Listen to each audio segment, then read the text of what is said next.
So this one, information system in the enterprise. Sabi ko nga, ito talaga yung part 1 ng ating discussion.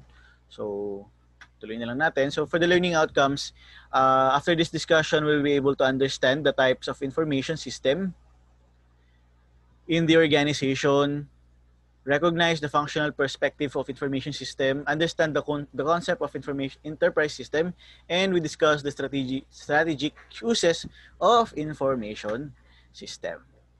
Okay? So the classification of information system can be done on the basis of business functions also.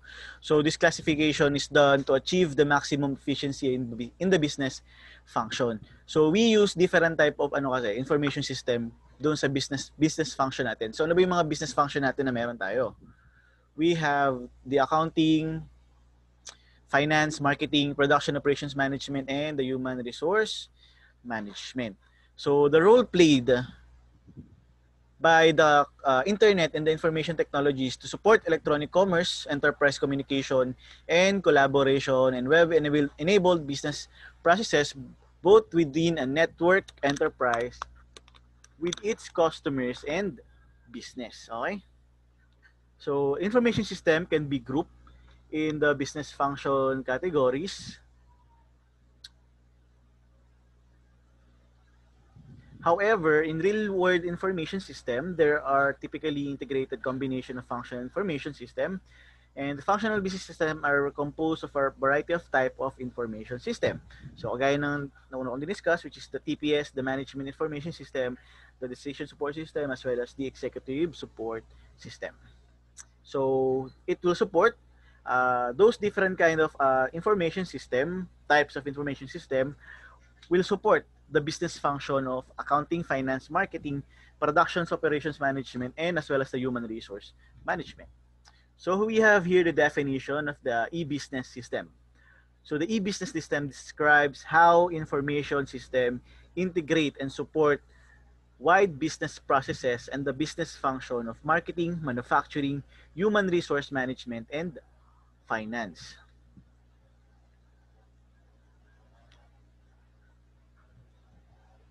So the marketing information system, it is a system that analyzes and assesses marketing information gathered continuously from source inside and outside an organization. So timely marketing information provides basis for decision. So madalas yun yung ginagamit natin for our decision in terms of product development or improvement, pricing, packaging, yung distribution, media selection, or how we are going to promote our product, and as well as the promotional strategies. So with the use of marketing information system, we are able to provide a database marketing. When we say database marketing, it may be defined as a computerized technique that compiles, sorts, and stores relevant information. Lahat ng information ng customers or potential customers ay nakukuha natin. So, uses that information to highlight opportunities and prioritize market segments. So, it also enables the firm to profitably tailor marketing efforts for specific customer or customers group. Kasi yung sa database marketing, malalaman natin based doon sa mga customers natin, ano yung segment ng market yung may pinakamarami tayong sales. For example, siya ba ay babae, lalaki, or age ganito, or the way of life. So, malalaman natin siya through the use of that database marketing. So in database marketing, actually, it works like, it creates a bank of information about individual customers. Malalaman natin, for example, dun pagdating sa mga cards, sa mga pag-swipe ng cards sa mga POS, that card kasi contains information nung may-ari. So malalaman natin, karamihan ng mga gantong tao ay bumibili ng gantong product. So with the use of that information, we are able to provide promotional activities na mas makaka-encourage pa na bumili ng ating products. And then, it uses that information to analyze buying and inquiry patterns. Gaano kadalas nabili, gaano kadalas binibili yung product. So, malalaman natin siya through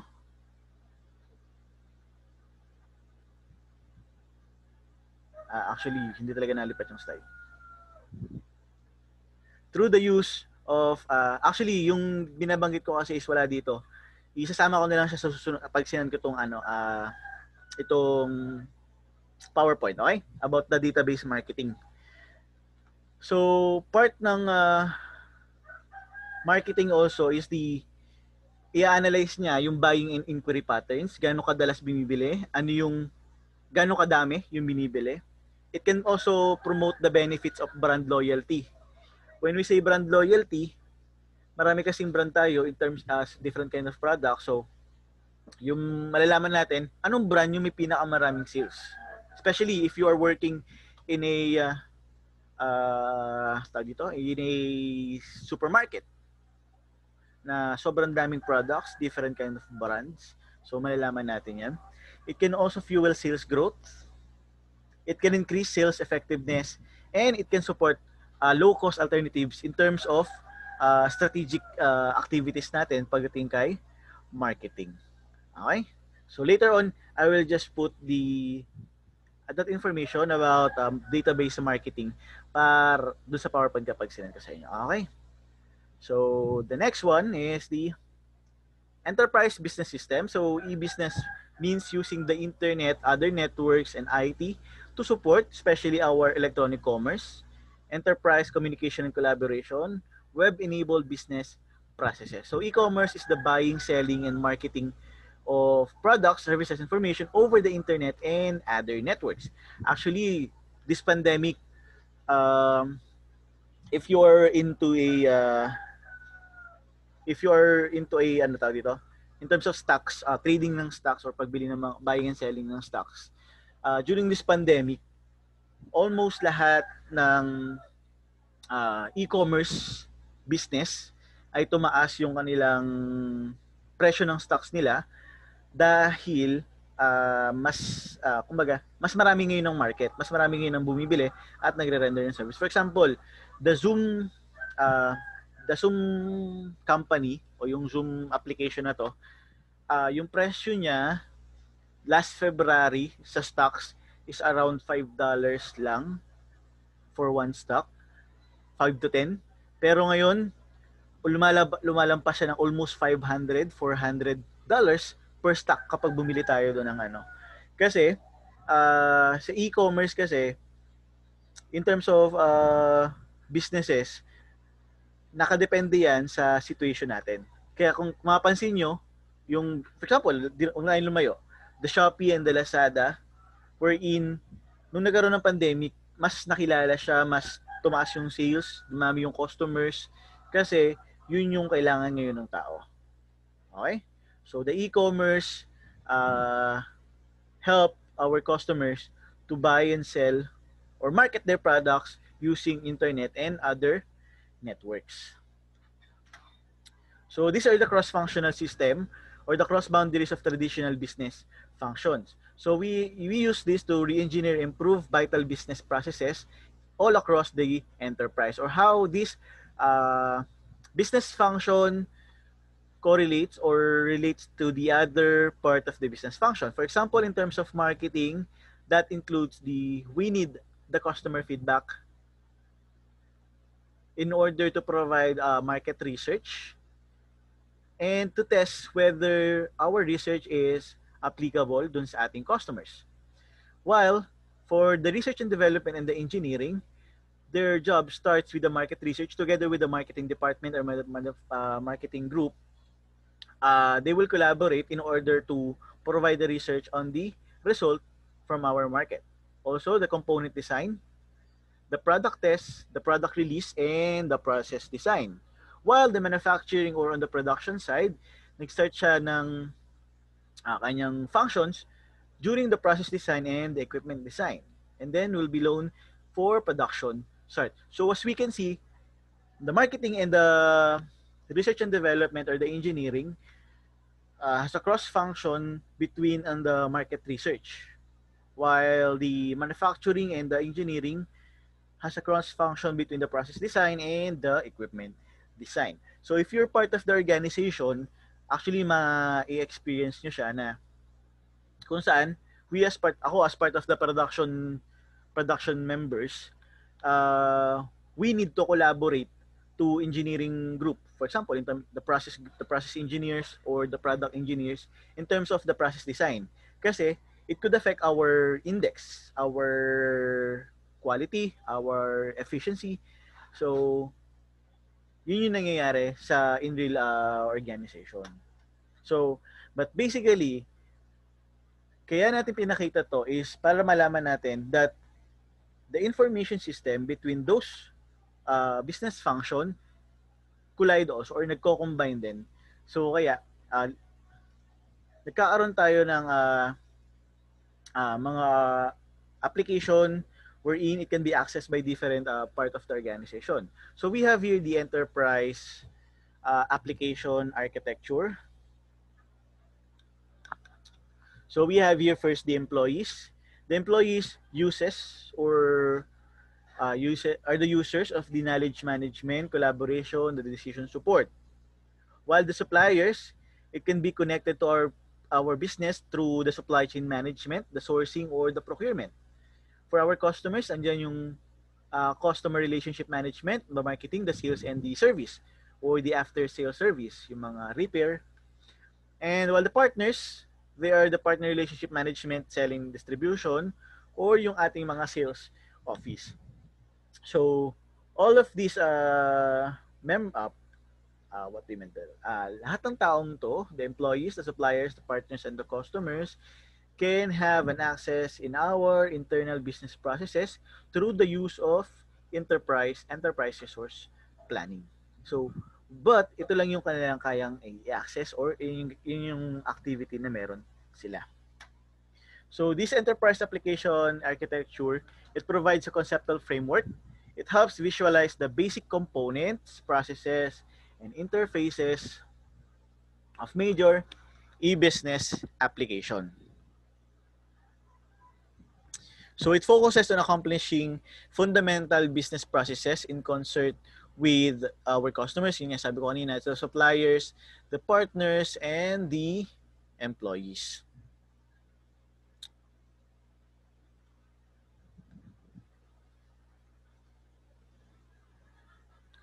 So, dun sa enterprise application architecture natin, so pinakita doon yung ERP, the CRM, and the PRM.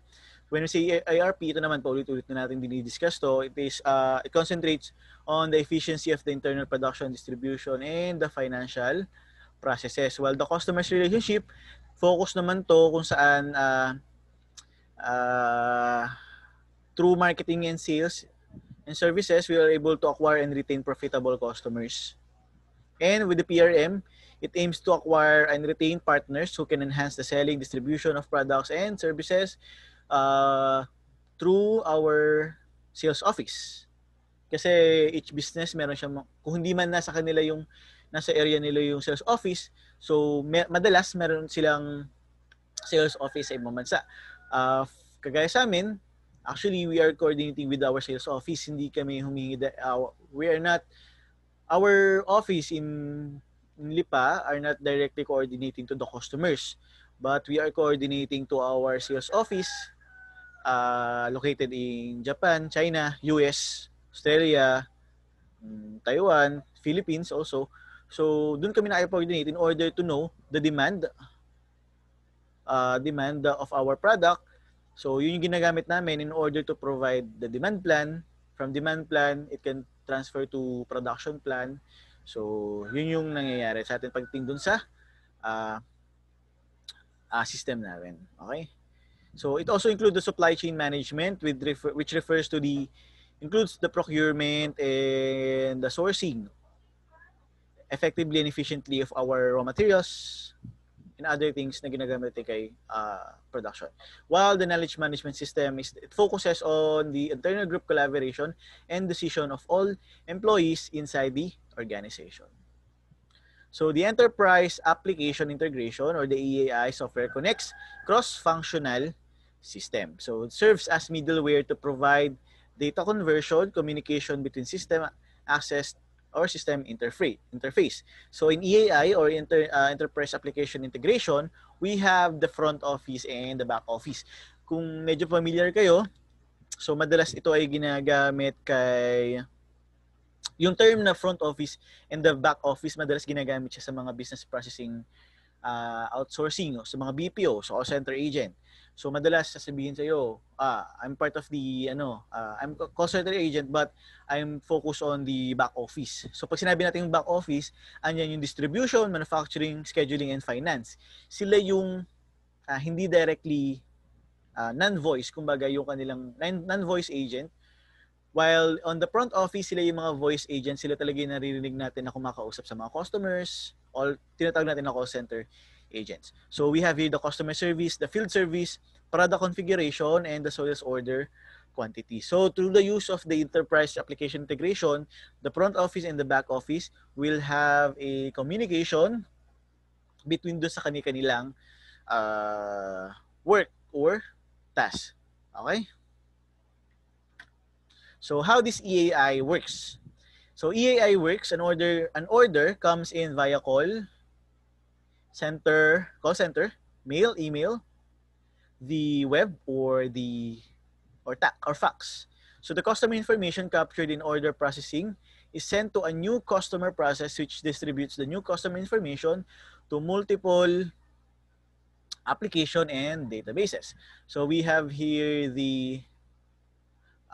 this one is the data entry for our EAI. So this data entry through the use of our call centers, mail, email, and the web or fax. So customer information will be captured through the use of EAI. Once the order is validated, customer credit items, relevant details are sent order to fulfillment. So lalabas yung orders. So dun based sa orders, check natin dun sa routing, sa manufacturing, sa shipping kung kakayanin. And then, after malaman na kaya siyang i-deliver or i-provide yung hinahingi ng customers, papasok dyan yung billing, cost center, and the finance kung saan malalaman ng ating customers yung kailangan nilang bayaran, kung kailan dalating yung kanilang orders. Okay? So, let's proceed to our TPS. So, actually, this one, nagkaroon tayo ng overview dun sa last previous discussion dun sa video na sinend ko sa inyo. So, please panoorin yung video kasi most of the more detailed information about different type of information system is nandoon. Ito kasi more on how we are going to apply information system to different kind of business business function. But on the previous discussion, yun yung mas detailed, ano yung ginagawa ng TPS, DSS, the ESS, and pagdating doon sa organization. So, paano siya ginagamit as a strategic activity doon sa ating information system. Okay. So, when we say TPS, or it's the cross-functional information system that process data resulting from the occurrence of business transaction. When we say transaction, it includes the sales, purchases, deposits, withdrawals, refunds, and payments. When we say online transaction processing, it is a real-time system that captures transaction immediately. So we have here a TPS system wherein two cable company, the company A and the company B, both from different location. One is from New York and one from San Francisco. So for this one, from the San Francisco, using a for example, in terms of for the TV or for the television type, so this one came from a fax server wherein the communication servers will deliver the information to the host system from that country or from that location, and then transfer to video server to provide that information in San Francisco. While on the other hand, so same siya with our other location. But for example, in terms of the use of phone system, so from the one location, we're using phone system, interactive voice response system, para nagkakaroon ng connection between dun sa, for example, may kamag-anak sa ibang bansa na kailangan mong tawagan, hindi siya directly na, kagaya dito sa Pilipinas, na directly tatawagan mo yung number. But for other location, meron tayong ginagamit na area code nung lugar na yon. medyo mahaba pa eh. Medyo mahaba pa yung kailangan. May area code pa siya. Basta may other numbers pa na kailangan mo ilagay dun sa unahan para matawagan mo yung pamilya mo or yung relative mo from other country. So, ganun yung nangyayari. But for the internet, actually, ang ginagamit lang natin dito is web servers. Kasi ito naman, ang internet natin is worldwide. Kumbaga, common yung server niya. Common yung server. Unlike kapag kay phone system, meron tayong different kind of server. Okay?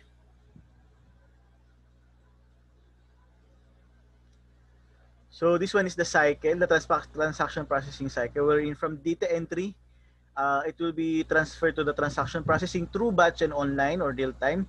So doon sa diniscuss ko nung sinend kong video, diniscuss ko doon what is the difference between the batch and the online. Nung pag sinabi natin online or real time, once na dumating yung data, automatic ipaprocess na siya para mabago sa data maintenance. For example, dun sa mga grocery stores, once na may in-scan yung cashier, binayaran ni customer, automatically, in real time, nababawas na siya doon sa stocks natin, dadagdagan na yung sales natin. But for batching kasi, for example, within the day, lahat ng data na kailangan ipasok ay hindi mo na ipaprocess. Once na matapos yung araw na yon, lahat ng data na papasok ng buong araw is saka siya ipaprocess at the end of the day of operation. Okay? So after nun, it will be transferred to database maintenance, and using our TPS, we can able to provide we can generate our reports and documents, and as well as we can inquire data from our TPS. So the ECS or the enterprise collaboration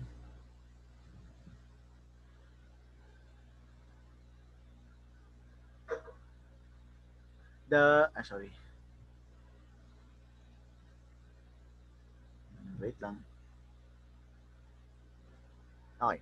So the ECS or the EC systems are cross-functional information system that enhance team and work group. So it relate to the communication, the coordination, and the collaboration.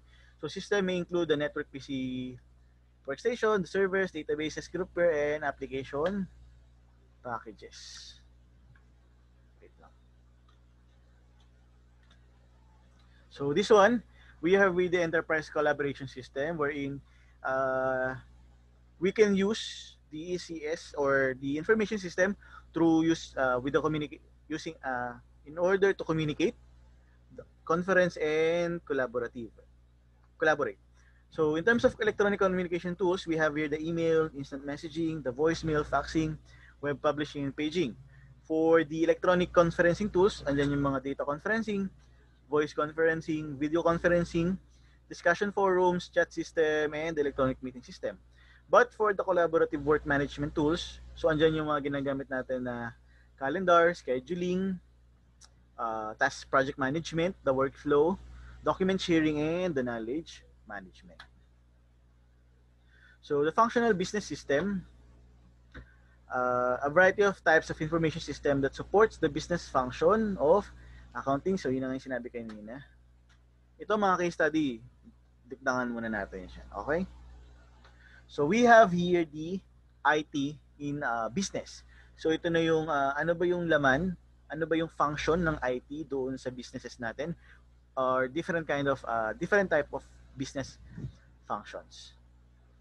So yun yung kanina natin, this is the marketing, the human resource management, the finance, the accounting, and the productions operations. In terms of marketing, the CRM, the interactive marketing,